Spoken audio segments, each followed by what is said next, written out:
Today's episode, we're going to review some latest events coming from ChocoPro 206. We have 3 matches that also features the 4-year anniversary of Yuna Mizumori in the wrestling business, where she faces someone she had become friends to, rivals, however you want to call it, with Ken Ohka. We also got AEW Dark Elevation with 7 matches, and of course some past events from the month of December of 2021. One coming from Stardom's The Dream Queensdom, where we have some amazing things that took place. But also on that very same month, we got GLEAT with Pro Wrestling version 13. So let's get started with another episode of Deleted Wrestle Zone.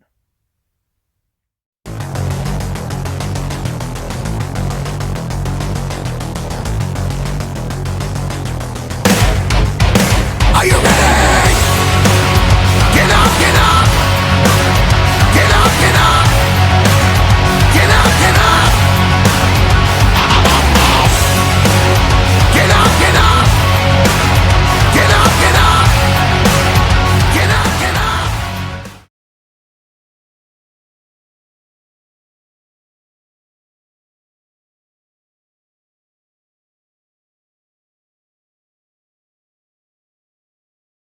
Welcome everybody to Deleted Wrestle Zone, all things that is pro wrestling with AEW, NXT, New Japan Pro Wrestling, Impact Wrestling, the National Wrestling Alliance, various promotions, wrestlers, matches, and championships.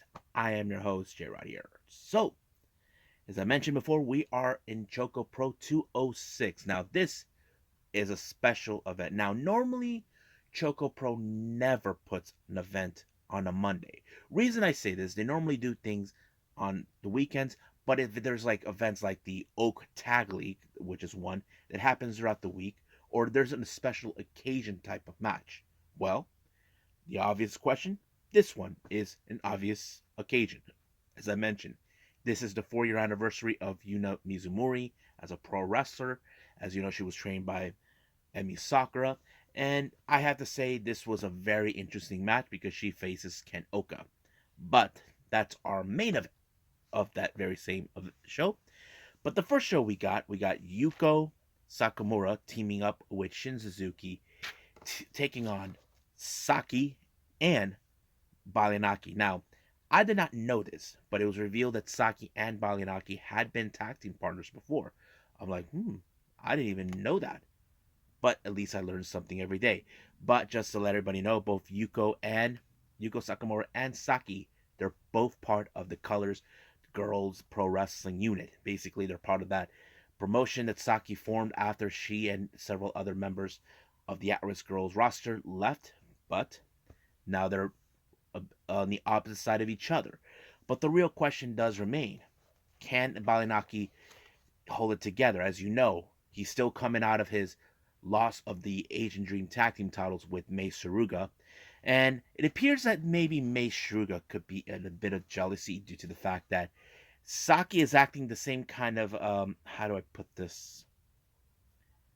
How do I put it?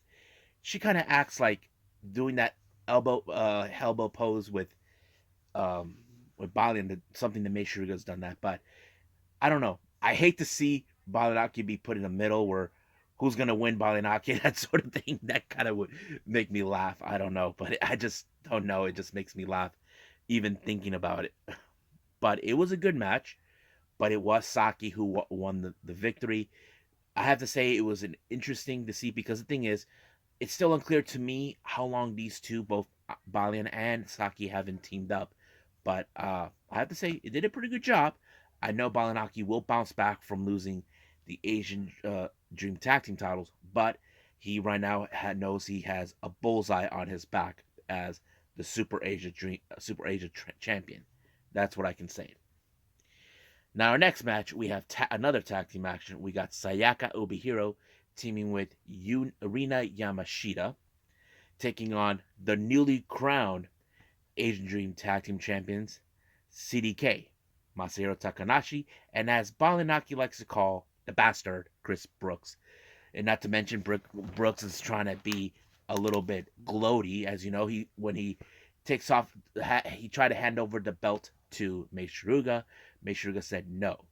You know he's trying to push her buttons because he's happy that he won these tag titles from the Best Bros. Not to mention, Mei Suga does not like him one way or the other. So it kind of went in that kind of general consistencies. So I have to say, but here's the thing. In this type of particular match, this was a non-title match. So if Sayaka or Rina were able to pin both Masa or Brooks, they automatically will get a shot of the Agent Dream Tag Team titles. However, I have to say, even though CDK are being strong in this particular match, they know they have to face a different type of opponents, knowing that you look at Sayaka Obihiro, she's a completely different breed of wrestling. Same thing with Rina. But fortunately, it was Chris Brooks that picked up the victory for his team and making sure no one pins them to get a shot of the tag titles. Now, our main event, this was a very special occasion. We got Yuna Mizumori, which is her 4-year anniversary, taking on Ken Ohka. Now, this was more of an emotional. Now, if you guys know this, Ken Ohka is the founder and the heart of soul of Ganbare Pro. This Yuna has appeared many times at his show since mostly they allowed freelancers to come there, and this particular match was more of a, how do I say, a very emotional. Now, you probably would say the home field advantage would go to Yuna since this was home turf, but however, Ken Ohka won by spearing Yuna Mizumori by pinning her, and 1, 2, 3, it was over. He did have some words of exchange to her. I don't know. I think he owed her a lot or whatever was the thing. But however, here comes Mei Suruga and Balinaki. Now keep in mind, as I mentioned this before, Balinaki does have a bullseye in his back. He is the current Super Asia champion, but there is reference from what I can tell, even though I don't understand Japanese. But it seems like Ken Ohka might want to have a shot of the Super Asia Championship. That I can tell. So Balinaki better be prepared because he may face someone who's far more formidable than anybody he's ever faced. Now it's Junkin tournament time, so this was a huge match. Yuna Mizumori was the one who received the bye in this particular match, but Best Bros were eliminated. I have to say there was some interesting showdown between Saki and Yuna because those two were the previous Agent Dream Tag Team titles before the Best Bros. I have to say that kind of puts out in. But however, Brooks was able to outsmart Mei Shiruga because he knows every single time she pulls out scissors, he goes rock. So he did not show that. But if I were you, Chris Brooks, I wouldn't say that because sooner or later you're gonna see that you're not gonna see it coming. That Mei Shiruga will get her back. But of course, Balinaki doesn't like the guy. It was him who actually went Jonkin when he got up to Saki. Basically, Saki got outsmarted by him. So, but however, we are expecting more ChocoPro this coming weekend. I can't wait to see what's going to take place. So let's just be patient. I don't remember what the events are, but if I do have a chance, I will make that as a news update at some point. But right now, let's move on with AEW Dark Elevation.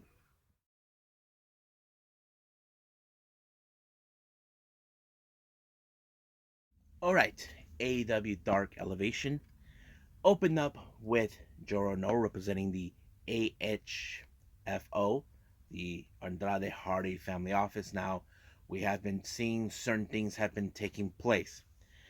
But Matt Hardy seems like he's a bit of the attention seeker. He's been stepping right in front of Joro No, but since this was his match, I'm sure Andrade may not like what he sees, but however, we don't know exactly what's taking place. But however, Jorno has his work cut out to take on, of course, Jay Lethal. We all know Jay Lethal is a very capable wrestler. We know his reputation has been part of TNA and Ring of Honor, now AEW.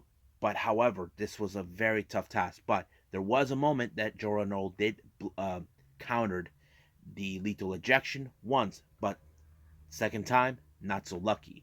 However, because he lost in that when he was put on the lethal injection, Matt Hardy decided to fire him from the group.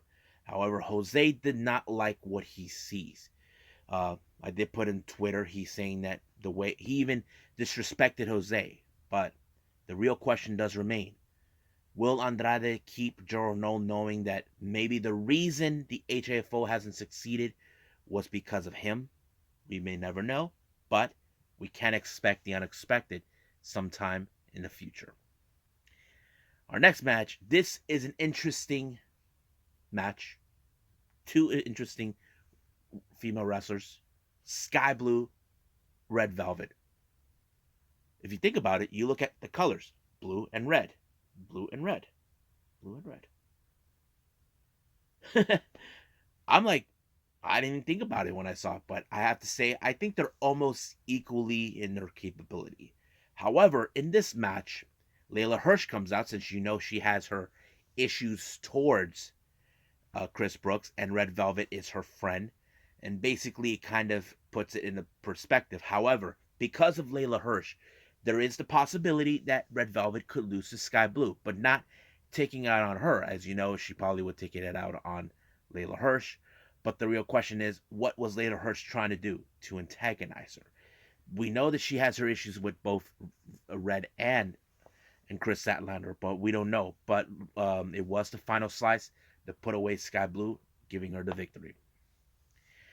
Next up, we got Alan Five Angels taking on Frankie Kazarian. Now, as you know, Frank Kazarian is a veteran of the game. You can guess that Alan Five Angels can put a good impression, make himself look good. But however, he lost to Kazarian when he pulled the chicken wing submission onto him and forced him to tap out. Next up, we got women's action. We got trios women action. We got Emi Sakura, Diamante, and Nyla Rose, along with Vicky Guerrero, taking on LMK, Kayla Sparks, and Paris Van Dale. This match, you can probably guess right away that Sakura, Diamante, and Nyla won this particular match, all thanks to Diamante's submission tactics, giving her the much better edge. Now we got the adopted son of Texas, and all the way from Mobile, Alabama, Fuego del Sol taking on the Texas native Lance Archer. Everybody dies. This was a very interesting match. Once again, the kind of story where David versus Goliath. Now, I have to say, I give credit for Fuego using his speed as much as possible to avoid Lance Archer. But however, there's certain moments where you know there is a vulnerability for Fuego. Jumping off the turnbuckle was one of them. However, he did try to hold on as possible, but until the black hole slam right there that everybody dies, it kind of put him away, allowing him for Lance Archer to win the match. Next up, we saw her earlier in the Sky Blue versus Red Velvet match. Layla Hirsch taking on Willow Nightingale. I have to say, Nightingale does have a bit of aggressiveness and a bubbly percent, but however, when it comes to Layla, she has to be on her toes, knowing that Layla means business. As you know, the armbar is the reason she keeps winning, or the knee strike into your face. But in this case, it was the knee strike that allowed for Layla to pick up the victory. And as for our main event, we got Chaos Project with Luther and Serpentico taking on Dark Order's Stu Grayson and Evil Uno. Now, I don't know what Serpentico was thinking about.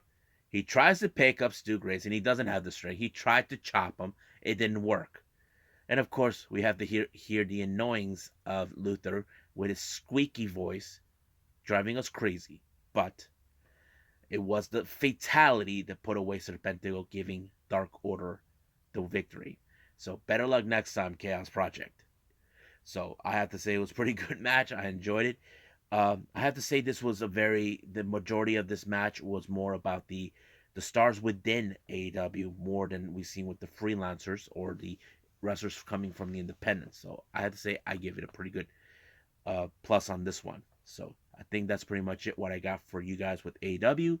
I believe it's time for Stardom.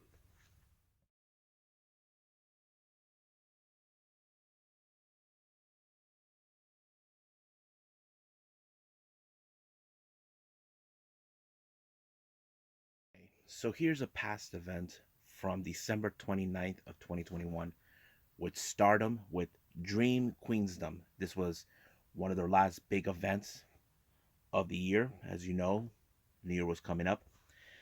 Opened up with the pre-show with a five-way match. Well, this one was a very interesting five-way match. We had Waka Tsukiyama representing Cosmic Angels. Lady C, during this time, she was in fact not affiliated with any faction, but recently, since the start of the year, she did join a faction. And the other three, well, they're all members of Oda Tai. Rina, Fukigen Death, and Saki Kashima. Now, this was a big disadvantage, mostly coming from Tsukiyama and Lady C. The reason is this: you got three members of Oda Tai that were, in fact, able to work together to take out the two most likely people they don't want to win. But at some point, you know for a fact this one is going to be where, okay, we got rid of those other two. It's everybody for themselves.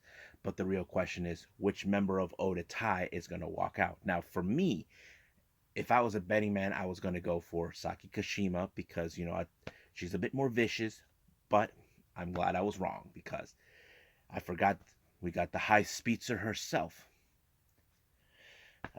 Fukigen Dev. She's always looking for a way to win. And in fact, it was her way that allowed her to win the match when she pinned Wakatsukiyama. So that's how it ended with her. Opening matches. Now, our main match, part of the opening match of the main card, we have first championship match. We have the future of Stardom between Hanan of Stars and Odatai's Ruka. Now, keep in mind, these two girls known each other pretty well. They were part, as you remember, Ruka was in fact a member of Stars before she turned her back on them thanks to Nasuko Tora. Now, keep in mind, Ruka won this title back from Unagi in, I think it was in Tokyo Super Wars or so. But because of that, Hanan decided to now make the move. Now, keep in mind, this particular title is for the new wrestlers who step into Stardom. You know, Hanan fits in that perfect bill. But she would really put up a really interesting match because it kind of tells us she wants to be the next Mayu Iwatani, the one who will not surpass her, but more like try to keep the emblem of what Mayu was all about. As you all know, Hanan is in fact homegrown Stardom girl. Basically, she was raised as a part of the Stardom roster, and I was surprised that she was able to pick up the victory and finally win a championship belt. This will be her first singles championship belt. I'm sure that one day we will see her in tag team competition and somewhere down the line, maybe other championship belts. Now, our next match, this one is for the Artists of Stardom. Now, this is the Trios belt. This is for this one has the challengers Cosmic Angels with Mai Sakurai's first ever championship match, teaming with Unagi and Mina Shirakawa. Now, keep in mind, Mai Sakurai is no longer part of Cosmic Angels. I'll get to that at some point. Taking on the team that beat Cosmic Angels for these titles, Himepoi of DDM. Now, this was a very unusual match. Basically, Himepoi targeted mostly Mai Sakurai in order to separate her away from the others. But at the last moment of the entire event, Maika was able to do the Michinoku driver on all three members simultaneously, one by one. But she made the official pin onto Mai Sakurai, allowing herself to win. And I believe this match is what prompted her to make her decision to leave Cosmic Angels starting the new year. Now, the next match, the High Speed Championship. Now, Starlight Kid has been trying to find worthy opponents to challenge. Now, recently, she beaten Koguma for this. However, Azumi is an opponent that has been part of Starlight Kid's career back and forth, has risen to challenge. But however, this match ended in the trios. Now, this is one of those interesting matches that goes. Now, Koguma didn't just want to claim her title.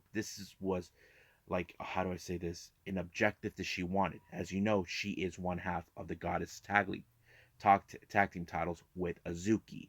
So she wants to become double champion because the high speed title, as you know, she is the high speed genius and it fits her.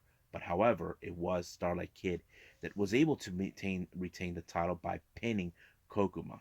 But down the line, we will see Starlight Kid get the one opponent she definitely wants, and that opponent has always been her longtime rival, Azumi. And I'll explain in some point in either of my podcast why do these two really are important as high speedsters. Now, our next match, this was the final match between for Konami. Now, those who don't know, earlier during months before this event, I think it was in the Tokyo Super Wars, or Konami was supposed to be in a UWF match for both the CWA title and the briefcase for the contract against her old pal and adversary, Sudi. But however, her health was becoming a problem.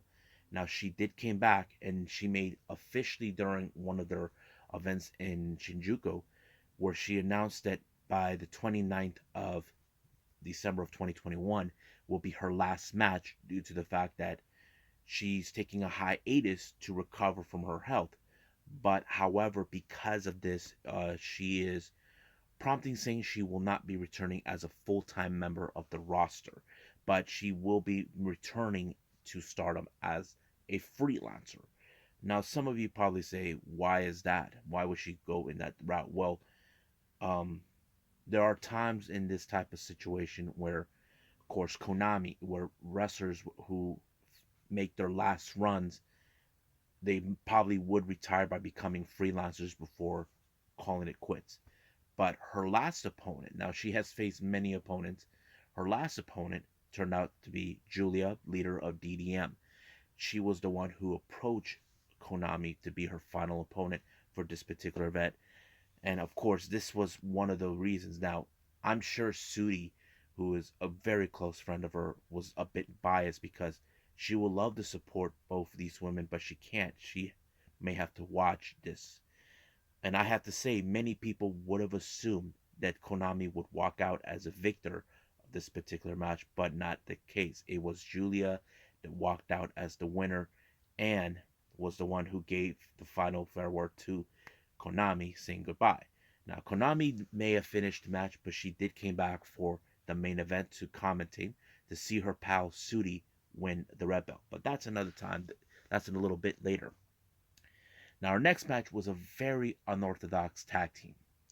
First team, we got Momo Watanabe of Odatai teaming up with Stars Azuki. Now, you ask me, why is this weird? Now, both Momo and Azuki were once members of Queen's Quest together. Now, you're probably saying, wait a minute, was Azuki in Queen's Quest? Yes, she was part of the original lineup with, of course, Io Shirai and Momo. And since then, Azuki was picked up in the draft by Kagetsu to join Odatai, while Momo remained with Queen's Quest. Now, when Azuki returned, as you all know, she ended up being with Stars, and of course, Momo still with Queen Quest until she turned her back on them during Osaka Super Wars. So this was a very unusual match. Now, you know for a fact that Azuki will not trust her, but she has to play tag team with her, while her opponents is none other than Marvelous Takumi Iroka, who used to be a member of the roster of Stardom until she requested to transfer to Marvelous, but she teams up with her frenemy, um, Mayu Iwatani. Now, those two have been close friends for many years. So it was a very, of course, it was the perfect team. But like I said, the unorthodox team was Momo and Azuki. So as you know, Momo would do anything to maintain a win. But however, it was Mayu who picked up the victory when she made the pin. However, as you know how it is, it comes to an end. Momo makes a full statement. Now, keep in mind, Momo is amongst those who betrayed Mayu Iwatani. So it looks like she's looking forward to make her life miserably. But however, Mayu knows that she has people behind her other than Takumi and Azuki. So that's how it plays out. Now, our two big matches taking place. This one is for the Wonder of Stardom Championship, or better known as the White Belt, between Sayakamitani of Queen's Quest and the leader of Cosmic Angels, Tam Nakano. Now, these two girls have a history. As you know, Sayakamitani were once the protege of Tam Nakano until she was drafted to Queen's Quest. Now, Kamitani is always believed is a bit reckless and take risk, but as you know, her only dreams is to surpass Tam Nakano, and ever since Tam became the white belt champion, she's been trying to get her hands. Now, since she won the Cinderella tournament, her wish was to challenge Tam Nakano, which Tam did. And eventually, she lost that match during Tokyo Dream Cinderella. But her pursuit for this belt never did die. So she still believes she still has a chance to retain it. This was a much emotional match between these two, for, former student and protege. This is something that you can say to yourself, man, this is going to be who's going to walk out, the master or the student. But it was Sayakamitani's Phoenix Splash that made the final deal to pin Tam Nakano and win the white belt, becoming finally the white belt champion, which was a belt she's pursued. Now keep in mind, as any other new champion, there's always a new challenger. The person who came up to challenge her is none other than Tam Nakano's teammate and follower, Unagi Sayaka. Now, Unagi had pursued this belt before, but lost to Tam Nakano. So basically, she became the next challenger. But however, there are other challengers that would definitely want this belt. Now, our main event, we got the World of Stardom, aka the Wet Red Belt, between Sudi and Utami Hayashida. These two ladies have fought each other time and time again. Now, Sudi's goal is to make her mother proud. Now, her mother passed away a couple years, don't remember when, before she ever tried to win this title. This was one of those matches where this means a lot to her and to her family. There was times that she lost to Utami. There was that one draw that took place, but this time, since Sudi won the 5-star Grand Prix, basically this was her final another opportunity, maybe possibly the last opportunity she got left in order to maintain. These are two of the best women, especially for those in the UFC. They have been very supportive of her because they've been watching it, including one particular person, Tom Lawler. But this match was like Utami, who's been one of the best wrestlers right now, the best champion, and possibly the longest champion, was able to retain the title. But however, it was in fact Sudi that made the final blow and finally took out Utami and finally becoming the red belt champion. But however, being the red belt champion also means new challengers. But it would not surprise me in this particular scenario that there is one person who definitely wants that title, and that would be the leader of DDM, her boss and friend and tag team partner, Julia. But that's another conversation for another time. So there's still more Stardom I need to catch up with. I'm almost catching up to today. That way, I don't have to do any more past events. But this one was very interesting. But I can't wait to review what took place after. So right now, let's move on with the next Japanese promotion, GLEAT.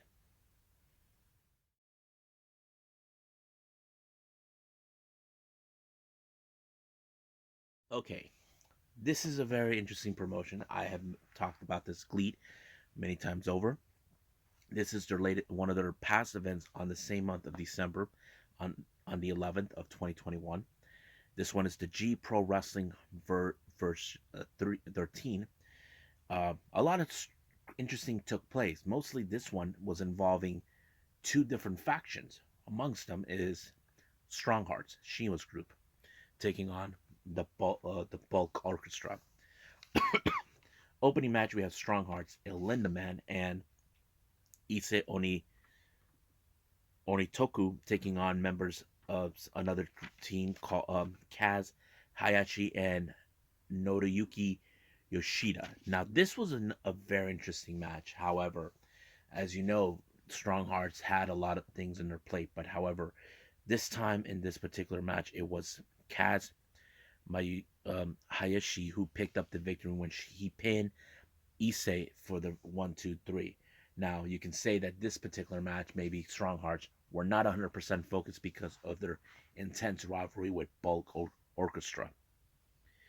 Next match, we got women's action. We got Ayano Ire from Acris Girls taking on GLEAT's very own and also part of Sendai Girls, um, Michiko Miyagi.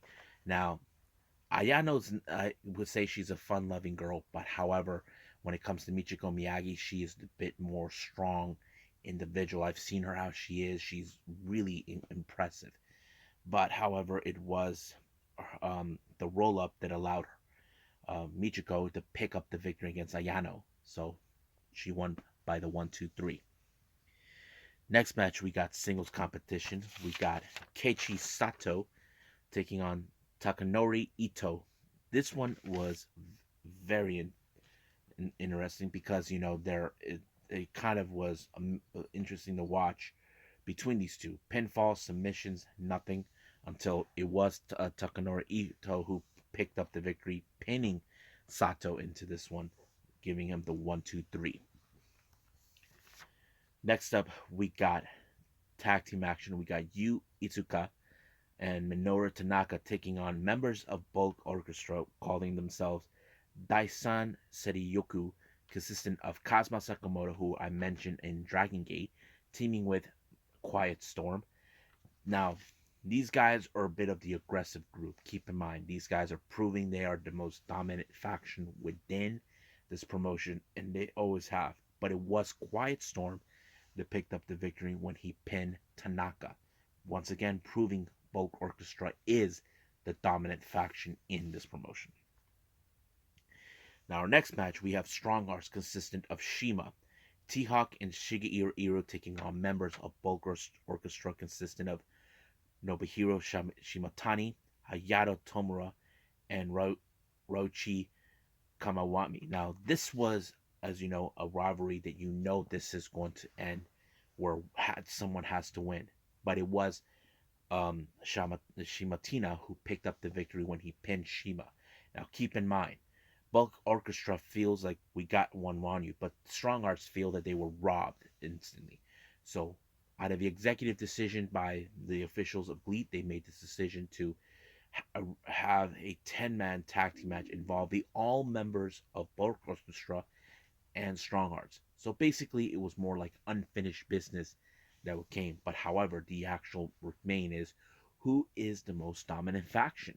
Now, I have seen for the last couple of times these shows, there's always that one faction that's going to win. And I think this is one of those stories that tells us, is it Strong Hearts or is it Bulk Orchestra? But in this particular match, it turned out it became Strong Hearts when the teamwork between all members of Strong Hearts and allowing for T-Hawk to pick up the victory for his team, giving them the 1-2-3.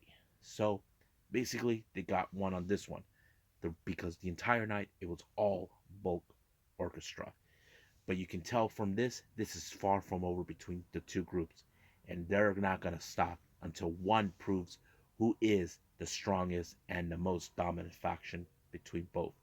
So I think that's pretty much it right now we got. So let's keep moving forward and end it right here. Well, I hope everybody enjoys this episode. Me reviewing ChocoPro, AEW Dark, Stardom, and GLEAT.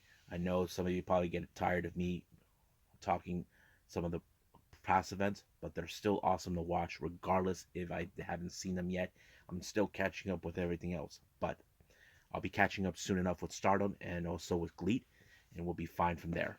But however, coming up, we do have a past event from last November by Mission Pro Wrestling, Sea to Shining Sea.